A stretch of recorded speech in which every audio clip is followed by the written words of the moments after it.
ధర తక్కువ బంగారానికి తలుకులెక్కువ అంటున్నారు మన ట్రేడ్ పండితులు. జస్ట్ ఇప్పుడే మన చంద్రహాసం అన్నయ్య నటించని బార్బర్ని ప్రేమిస్తా సినిమా చూడడం జరిగింది. దాష్టికానికి ధర్మం లేదంటే ఏందో అనుకున్నా. ఈ సినిమా చూసిన తర్వాతే అర్థమైంది. నాకు బాగా దూలగా ఉండేది 10th నుంచి చేయాలి చేయాలి చేయాలి అని. నిరోధించేందుకు ఆవాల నూనె తీసుకొని ఆ మొడ్డి దగ్గర ఉన్న ఆ కురుపుని మీద పెట్టి రాయాలి. పిచ్చి ఉండొచ్చు, కానీ ఎంత మూల్యానికి? నిన్న పాట పాడి బెదిరించినప్పుడే అన్నయ్య స్టామినా ఏంటో మనం అర్థం చేసుకోవాల్సింది. నిజంగానే నాకు దూల తిరింది. ముందుగా దీనికి కథ రాసినోడు ఎవడో గాని అడ్రస్ పెట్టు, నాకు పెట్టు అడ్రస్ పెట్టు, ఫాస్ట్ పెట్టు అడ్రస్. నువ్వు కాటి కాపరికి దయ్యాలన్నా కనిపిస్తాయేమో కానీ దీంట్లో మాత్రం కథ కనిపించదు. కథే లేదంటే మళ్ళీ దాంట్లో ట్విస్టులు పెట్టారు. బట్ స్టోరీ సెలెక్షన్ వైజ్ నాకు బుర్ర లేని టైంలో చూస్ చేసుకున్నాను. అంటే ఇప్పుడు కూడా లేదనుకో, నీకేమో కానీ సినిమాకి వెళ్ళిన మాకు మాత్రం నిజంగానే బుర్ర లేదు. నువ్వు పాడిన పాటకి, సినిమాలో ఉన్న కంటెంట్కి, ఆ బిల్డప్కి ఏమన్నా సంబంధం ఉందా అసలు? నిన్ను నమ్మి బడ్జెట్ పెట్టినోడు ఎవడు అసలు? దీంట్లో కథే లేదు. ప్రొడ్యూసర్ని ఏం చెప్పి ఒప్పించారు? నిన్న ఈవెంట్లో అన్నా కూడా సినిమాకి వెళ్ళాను చూడు, వాళ్ళు కూడా అంతే అనుకుంటా. ఆ పాట పాడేటప్పుడు ఆ కాన్ఫిడెన్స్ చూసి సినిమా ఓ రకంగా ఉంటుందిలే అనుకున్నా. కానీ ఈ మాత్రం కాన్ఫిడెన్స్ ఉంటే చాలు నాకిపోవడానికి. టికెట్లు దొరకవేమో అన్నట్టు అరగంట ముందెళ్ళా. వాడు పగబట్టినట్టు చెప్పిన టైం కంటే గంట వెనక షో చేశాడు. వాడు మాత్రం ఏం చేస్తాడు? ఉన్నది నేను ఒక్కడిని.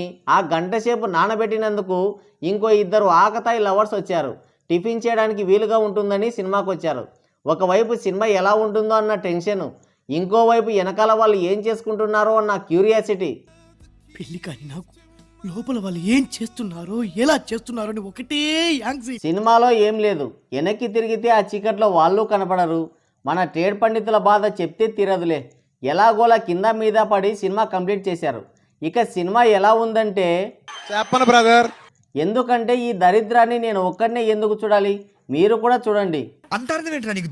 సినిమా నచ్చకపోతే 100% నేను మీకు మీ టికెట్ డబ్బులు 100% గూగుల్ పే చేస్తాను. 20-30 మందికి చేశానేమో. మొత్తం 35 మంది చూశారు. దాంట్లో 5 మంది థియేటర్లో పనిచేసే వాళ్ళే. ఆ సినిమా చూసిన తర్వాత అక్కడ పని మానేసి ఉంటారు. 30 మందికే డబ్బులు రిటర్న్ చేశాడంటే ఆ 5 మంది అడ్రస్ ఇప్పటికీ దొరికిండదు నాకు తెలిసి. ఈ సినిమాకు కూడా అలాంటి ఆఫర్స్ ఏమన్నా పెట్టుంటే బాగుండేది. ఎందుకో చంద్రహాసం అన్నయ్య ఈసారి చాలా కఠినంగా ప్రవర్తించాడు. ఇక సినిమా కథ విషయానికి వస్తే ఎందుకు నీ అన్ని ఇంకా కథ ఎక్స్పెక్ట్ చేస్తున్నారా? మీకోసమే చంద్రహాసం అన్నయ్య అని పాట పాడింది. వీడు నాకంటే వరుసగా ఉన్నాడేంట్రా. అనగనగా ఒక రుద్రారం అనే ఒక ఊరు. ఆ ఊర్లో ధర్మాణం కర్మాణం అని 2 వర్గాలు ఉంటాయి. వీళ్ళకి వాళ్ళకి పడదు. ఏంట్రా అది? అదే ఒకరంటే ఒకరికి పడదు. ఎప్పుడు పడితే అప్పుడు వేలాపాల లేకుండా పంచాయతీ ఆఫీస్ ముందే కొట్టుకుంటుంటారు. గొడవ పడుతుంటారయ్యా. ధర్మాణం వాళ్ళ అమ్మాయి హీరోయిన్, కర్మాణం వాళ్ళ అబ్బాయి హీరో. హీరో ఇంటికి వెళ్ళి హీరో మీద కూర్చుంటుంది. హీరోనేమో హీరోయిన్ వాళ్ళ ఇంటికి వెళ్ళి ముద్దులు పెడుతుంటాడు. ఏందిరా ఈ దరిద్రం అని మనం అనుకునే లోపే ఇద్దరు లేచిపోతారు కేరళకి. అక్కడే ఈ అన్నీ అయిపోతాయి.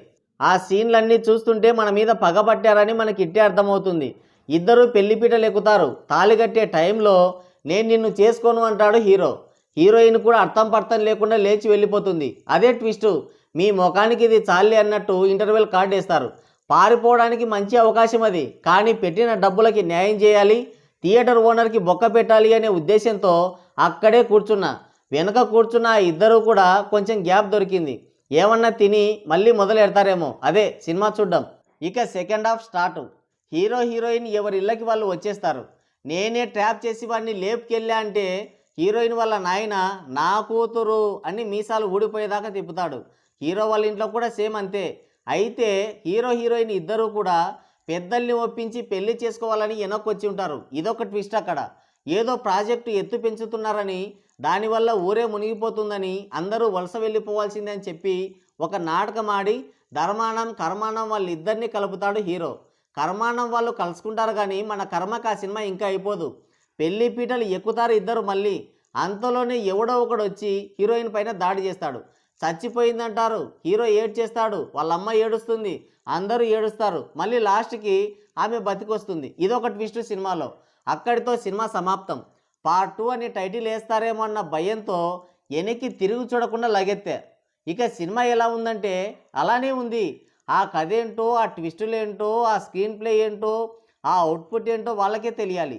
ఈ సినిమా తీసి ఆ పాట పాడాడంటే సాహసం అనే చెప్పాలి. ఆ పాట విని వచ్చి 5-6 మంది కూడా థియేటర్కి రాకుండా పోయారు.